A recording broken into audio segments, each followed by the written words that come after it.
your Zoom. We're going to start with Adam Anderson. Select quotes will be available from both Adam and Nakobe Dean following this Zoom session.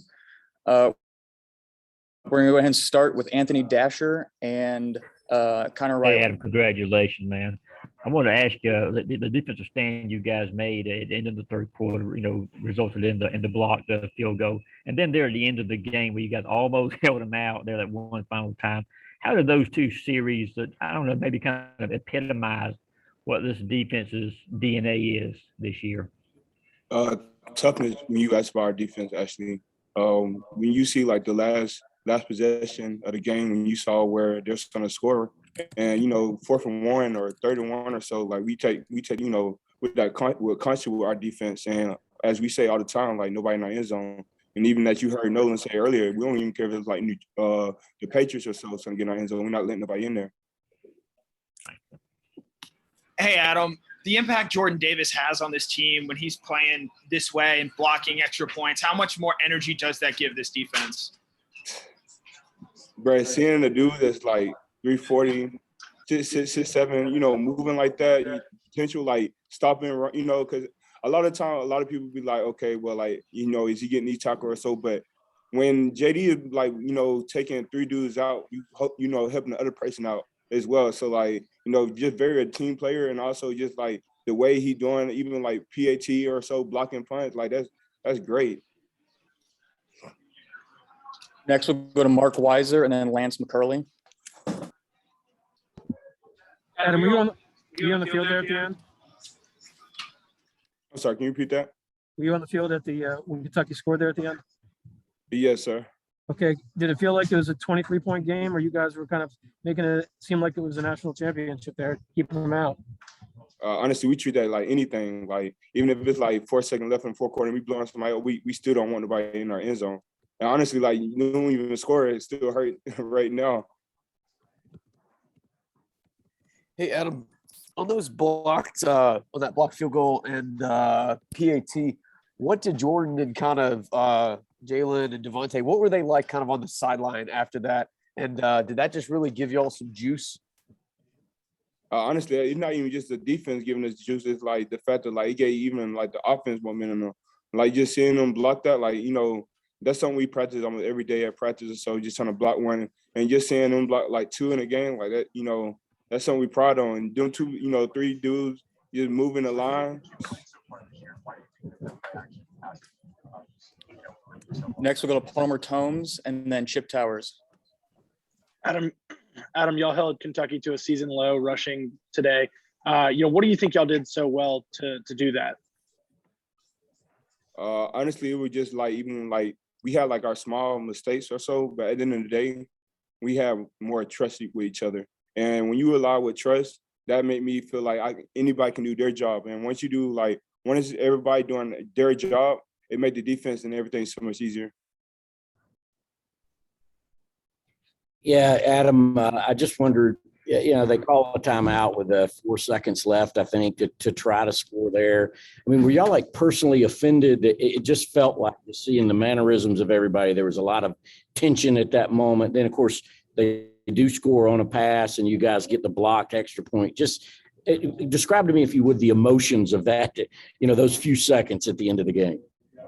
Honestly, at that point in time, like the emotion there is like, you just like real balled up. You really just like, going, because like we all know when we say we pride on ourselves of making sure nobody get in our end zone, like that's something like we like our day-to-day base, like we live on, like that is our standard. That's something like we go off of. So like even when they score at the end, even though we didn't lose, at the same point we still lost in another way because somebody got in our end zone. And as we speak on, we don't want nobody in our end zone. Next, we'll go to David Ubin and then Pat Forty. You mentioned a little bit of this, but how would you describe Jordan Davis's impact on you guys' defense as a whole? I say he played one of the biggest impact, from taking up blocks to like even just like the way he running to like, quarterback, fear him. Seeing a dude at 340 running at the GPS speed of like 21 mile per hour.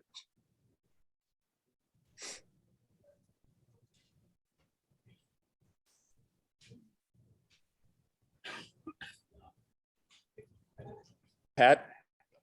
Adam, I'm just wondering if, as a defensive player, you would like to see a defensive player win the Heisman Trophy, and should a Georgia player be in the running for it? Oh, this is Jordan Davis. I think, honestly, like, I mean, a lot of time they look at the quarterbacks or, running backs or so, but honestly, when you see somebody like Jordan Davis, how can you not have him as Heisman? Next, we'll go to Chuck Culpepper and then Paul Newberry, if you have any questions. Yes, Adam. What's it like just as a human being to be on a unit that collaborates to the degree that your defense does? That's like the same question that asking, how do it feel to have like great brothers around you? Seeing like people that's actually going to motivate you and strive to make you better each and every day. Honestly, like just being on a team like this and honestly just being around players that's going to, look more further in life and actually got each other back a lot of the time. That's what I strive on. And that's what you see more into the team. How you kind of touched on this, them scoring there at the end, but would y'all say giving up 2 touchdowns a day, y'all are mad about your performance, or would that kind of motivate you going forward? I wouldn't say so much of mad, but I say like motivational more in a way. Like just the fact of like, there are gonna be things we need to go like into next week, just like going back over our mistakes or so, or even like the small minimal thing. Because at the end of the day, you start to become an elite team. Well, you gotta find out like what hurt you and get better. Next, we'll go to Jack Duffy if you have a question, and then we'll open it up for the last couple questions. Yeah. Hey, Adam. You've talked about like practicing block kicks in practice, but how does it feel to actually do that on the field? And does it feel like, your work is actually paying out by the time you see it?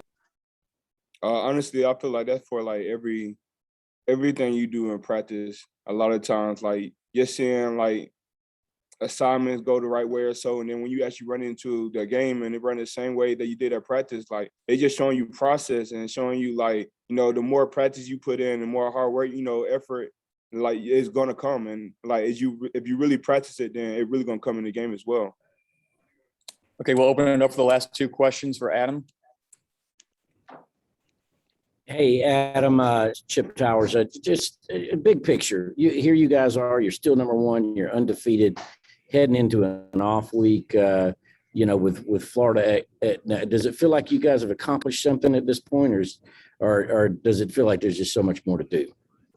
Honestly, if I can speak for the whole team, honestly, like we don't care so much of like, number 1 is okay or whatever, but we seeing our team as, just taking flight. We ain't done yet. We actually going to improve and get better. Seth Emerson just joined. Seth, if you have a question for Adam Anderson, would you like to take the final question? Would anyone else like the final question? Adam, as y'all head into the bye week, what do you think the biggest emphasis for the defense is going to be? Honestly, just communication. As always, striving to get better on that.